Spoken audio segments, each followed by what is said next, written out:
for company driver was $44,801.44. So my gross earnings as a lease operator from this year, which is February until today, or Hmm. until last settlement, I've grossed $177,264.08 to my truck. Nice. And so after breaking down expenses and all that, are we still close to six figures? Yes, actually. Taking that out, and that includes truck payment, repairs, tires, Hmm. fuel, Hmm. things like that.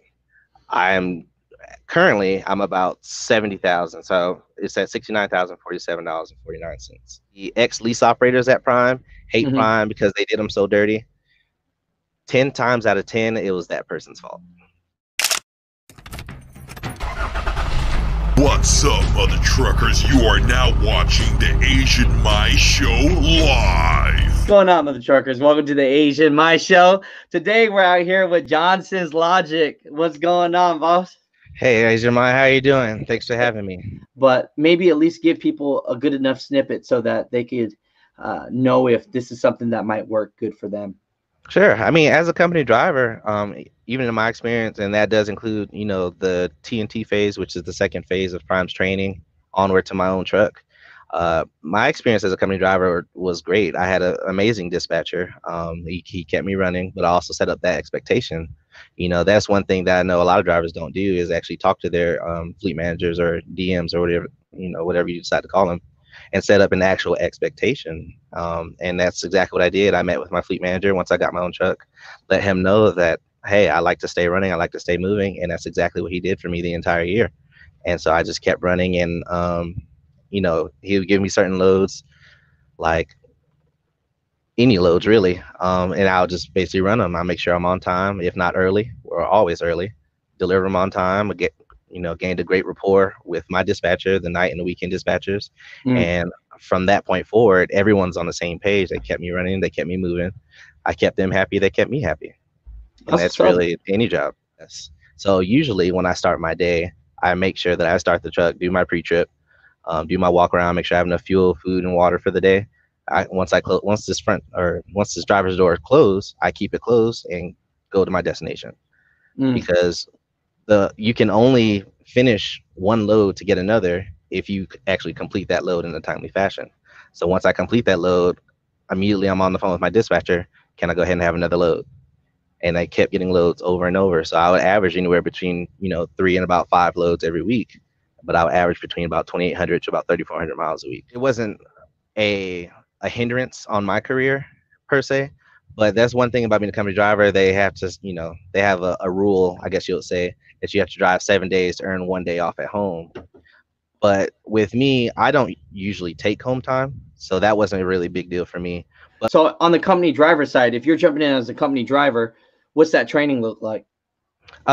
so the training, at least as far as Prime is concerned, is going to be the same for company and lease. It's actually not separate trainings; they're all together.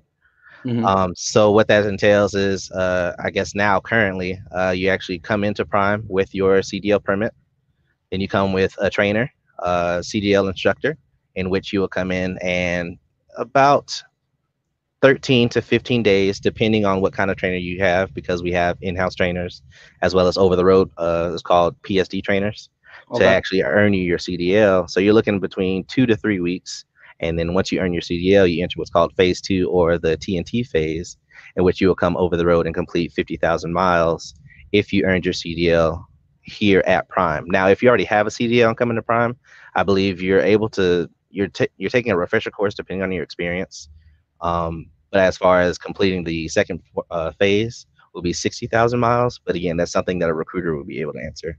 But do you think it's just case by case, or what are your thoughts why people aren't getting along with the culture that Prime as a company driver? I do believe it's a case by case. And I say that because a lot of people will, they'll come in listening to someone that doesn't exactly know what they're talking about, to say it Okay. softly, but they'll No, listen to no. those stories, and that's within Prime and any other driver outside of Prime. Because I've before the super flu, I'll say, I used to sit in Iron Skillet, I used to sit in Country Pride and just listen to other drivers talk about Prime, and they drive for somebody else. They're like, oh, I've never driven for Prime, but I've heard.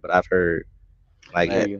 generally what I see, and I actually posted a video about this on my YouTube channel a couple of weeks ago. If especially the ex-lease operators at Prime hate Prime because they did them so dirty, 10 times out of 10, it was that person's fault. With that said, I always tell people, if you can make it as a lease operator, you can make it as an owner operator, because it's very difficult to make as a lease operator. The cards are usually set against you just for the fact that expenses are extremely high. Yes. And so, you know, it's just one of those games where your expenses are so high that at the end of the day, you might be making company driver pay sometimes, right? No, that's not necessarily true. So and that's not true? No, at least, again, in my own experience, and sure. We're talking a lot of other lease operators and lease trainers and, you know, other Prime YouTubers, we talk all the time. Sure. So yes, everyone knows we have fixed costs. You know, we have rent for our trucks that we pay weekly. But the difference is, even though our costs are higher, and that's why people are like, oh, don't go to Prime because they're a scam. Our costs are higher, but our freight demand is also high. We always make the money to meet that cost every week and more. So as I told you, I do have my gross numbers.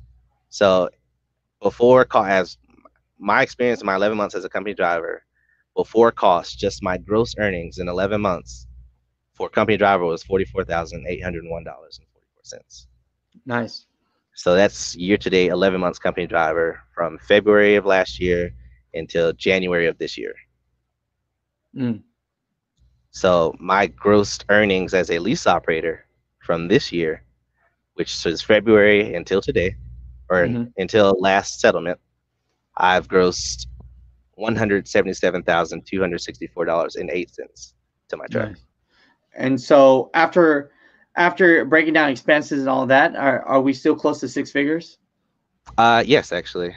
So taking that out, and that includes truck payment, repairs, tires, fuel, things like that. I'm about 70,000. So it's at $69,047.49.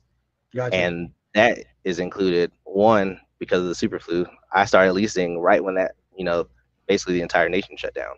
Right. So even to me, those numbers are low, and actually Prime the operating supervisors have already confirmed that it's low because of what happened with the market. Right. But if that's on the low side, I'm already above $30,000 above gross than I made as a company driver. You seem like a very likable guy, man. You know what I'm saying? Like, regardless of company driver or lease operator, you're just going to do your best for people. Yep. And I can see that with talking to you for 10 minutes. But disclaimer, just because he's that way or she's that way or who is that way doesn't mean everybody's that way. But I think sometimes one bad apple kind of ruins it for a lot of people, right? Yep. And that's why I'm here. And so let's talk about it. What's the truth, man, from your truth and what you've seen, and, you know, just keep it as transparent as you can, you know? Sure. So I actually had no intentions of becoming a Prime trainer either. it's because of it. So here's the way that I look at it. You know, we always hear that there's a bad trainer here, there's a bad trainer here, there's a bad trainer here. Oh, definitely don't go train with him because he's terrible. But we never, you know, no one is ever able to say, well, this dude's a good trainer, or this guy really taught me well, because the bad news will spread way faster than actually good news. So everyone always hears the bad instead of the good. I had a fantastic PSD and TNT trainer. So when I was asked to become a trainer, you know, based off my service history and my critical events in my truck and everything, you know, I had a clean record. So I was asked to become a trainer. So I really had to sit down and think with myself. Before I was a truck driver, I was actually in college. Before I switched my major over to computer IT networking and securities, I actually was in education. I was going to do K through 12, and then I switched to adult education. So every job I've ever had, I've always been in a position where I'm able to teach or train for whatever position that I'm training for. So when I was asked to become a trainer, I thought, okay, I always hear that there are bad trainers. Let me try and be a good trainer. And ever since then, I only train just to give back the training experience that I got. I would want to be that person You know, if you made the decision to leave your family, to leave home, to be an over-the-road truck driver because you want, you know, you want to do what's best for you and your family, you would want someone, you know, like me to be there to hold your hand while you figure yourself out. We are the music makers, and we are the dreamers of dreams.